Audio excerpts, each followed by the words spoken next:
Et salut, alors dans cette vidéo on va voir une deuxième méthode pour trouver le signe d'une forme quadratique avec ce qu'on appelle le critère de Sylvester, ou on l'appelle également le critère des mineurs principaux, ou des déterminants mineurs principaux. Alors du coup, c'est parti, donc voici la méthode qui est extraite de ma fiche, vous pouvez la télécharger, le lien est en description. Et ici, je vous ai mis 4 exemples qu'on va traiter ensemble. Alors du coup, on va suivre la méthode.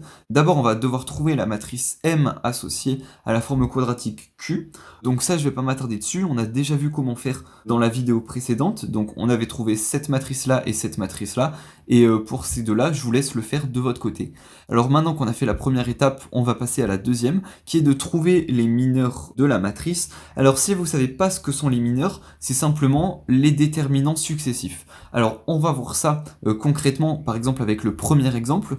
Donc les déterminants successifs, c'est quoi? C'est que là par exemple on a une matrice 2-2 avec deux lignes et deux colonnes. Du coup ce qu'on va faire, c'est qu'on va d'abord regarder la matrice 1-1 qui est associée à cette matrice 2-2, et puis ensuite on regardera la matrice 2-2. Donc la matrice 1-1 de cette matrice là, c'est quoi? Eh bien c'est la matrice qui correspond au chiffre le plus en haut à gauche. Donc du coup en fait, l'idée, ça va être de créer des sous-matrices en partant du chiffre qui est en haut à gauche. Par exemple, là, donc si on part du chiffre en haut à gauche, le déterminant numéro 1, donc qu'on note delta 1, il va être égal à, donc là en l'occurrence c'est 1, donc il va être égal à 1. Et ensuite le déterminant 2, donc qui correspond à la matrice de 2, qu'on note delta 2, va être égal à quoi? 1 fois 1 moins 3 demi fois moins 3 demi, ce qui nous donne moins 5 quarts. Alors ici, on va pas calculer les déterminants, hein. Là, l'objectif, c'est vraiment d'appliquer cette méthode, mais si vous voulez le faire, il y a plein de vidéos bien sur YouTube qui vous apprennent comment calculer des déterminants. Alors une fois qu'on a trouvé ces déterminants, on va les regarder, et en fonction du signe qu'ils auront, on va pouvoir en déduire le signe de la forme quadratique. Alors, dans un premier temps, est-ce que tous les déterminants successifs sont positifs? Alors j'ai écrit ça delta i, mais vous, si jamais vous n'avez pas cette notation, vous pouvez très bien télécharger la fiche et modifier ça. Donc du coup, si les déterminants successifs sont positifs, dans ce cas, la forme quadratique est positive. Est-ce que là, ils sont positifs? Là, le déterminant 1, il est positif, le delta 2, il est négatif. Alors quand j'appelle delta, c'est pour dire déterminant, c'est négatif, donc les deux ne sont pas positifs, donc dans ce cas, la forme quadratique, elle ne peut pas être positive. Alors, est-ce que maintenant, alors ça c'est un peu plus compliqué, mais vous allez voir, on va le pratiquer, ça va être beaucoup plus simple. Est-ce que les déterminants impairs sont négatifs et les déterminants pairs sont positifs? Autrement dit, est-ce que les déterminants dont le chiffre là est impair sont négatifs et ceux avec le chiffre pair sont positifs? Alors là, on n'a que deux déterminants. Celui qui a le chiffre 1, donc le déterminant impair, est positif et le déterminant pair est négatif. Donc là, on a positif, négatif. Or, nous, pour que la forme quadratique soit négative, il faudrait que ce soit négatif, positif. Et comme nous, on a positif, négatif, on n'a pas les bons signes. Donc du coup, on rentre dans le sinon, et du coup, c'est une forme quadratique qui change de signe. Et si vous avez vu la méthode 1 pour trouver le signe d'une forme quadratique, c'est bien cohérent dans les deux cas, on trouve que ça change de signe. Alors maintenant, je vous propose qu'on monte un petit peu en niveau, et qu'on passe à la deuxième forme quadratique. Alors j'ai déjà écrit sa matrice associée ici, donc on va directement passer à la deuxième étape, on va calculer les déterminants successifs. Donc, encore une fois, pour rappel, les déterminants successifs, on va partir du chiffre le plus en haut à gauche et on va faire des sous-matrices petit à petit. Alors là, on a une matrice 3-3, donc 3 lignes et 3 colonnes, donc du coup, on s'attend à avoir 3 déterminants, donc je vais écrire déjà delta 1, delta 2 et delta 3, qui seront nos 3 déterminants. Le premier déterminant, il est égal à quoi? Donc c'est la matrice 1-1 qui est en haut à gauche, donc c'est ce chiffre-là, le chiffre 1, donc du coup, le déterminant 1, il est égal à 1. Le déterminant 2, il est égal à quoi?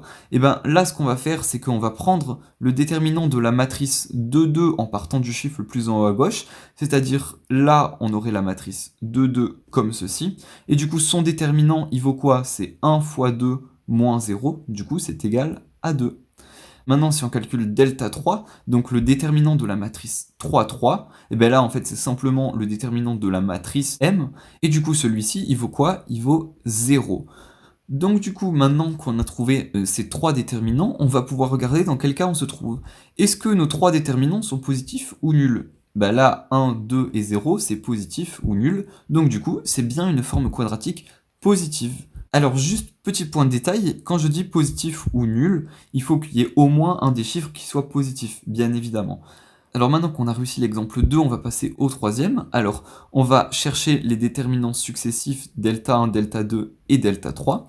Alors maintenant, je pense que vous avez compris, mais je vais le répéter une dernière fois au cas où. Donc, le déterminant 1, delta 1, il correspond à la sous-matrice 1, 1 de cette matrice-là, en partant du chiffre le plus en haut à gauche. Donc, ce serait la matrice qui comprend uniquement le chiffre moins 3, ici. Et du coup, le déterminant de la matrice moins 3, bah, c'est tout simplement moins 3.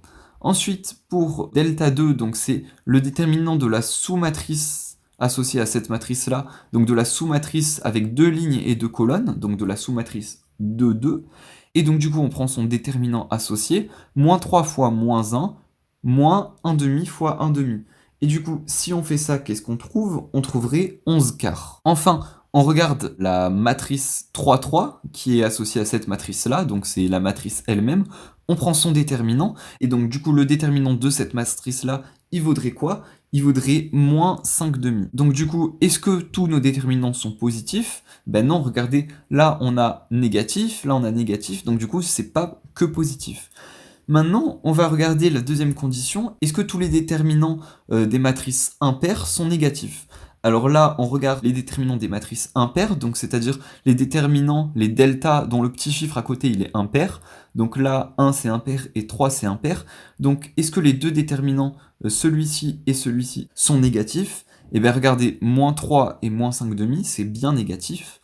Donc du coup, il ne nous reste plus qu'à vérifier la deuxième condition. Est-ce que les déterminants delta avec un indice pair sont positifs? Là, regardez, 2 c'est pair. En l'occurrence, on n'a que ce déterminant qui est pair. Donc du coup, si on regarde ce déterminant-là, on a 11 quarts. 11 quarts, c'est positif.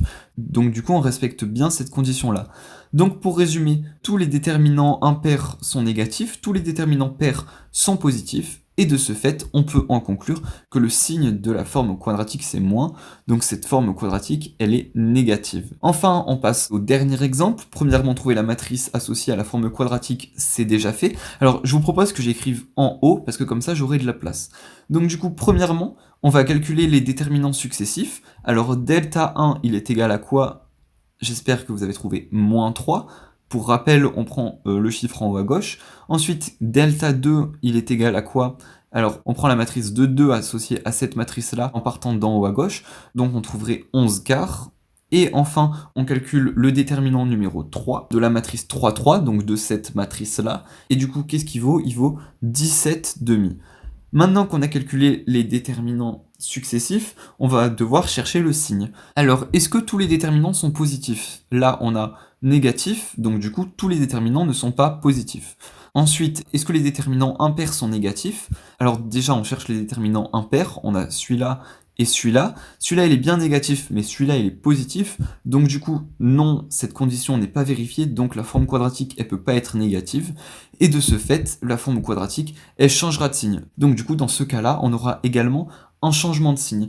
Alors, je voulais juste revenir vite fait sur la définition de mineur. Alors, les mineurs, c'est quoi? Eh ben, c'est tout simplement les déterminants successifs. C'est-à-dire que là, quand on a calculé les trois déterminants, on peut dire également qu'on a calculé les mineurs de cette matrice-là.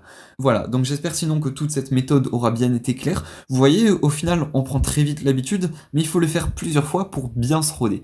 Donc j'espère que vous avez bien compris. Si c'est le cas, vous pouvez lâcher un petit like, ça fait toujours plaisir. Si vous avez des questions, vous pouvez les laisser en commentaire. Et nous, on se retrouve dans une prochaine vidéo. Du coup, à très vite.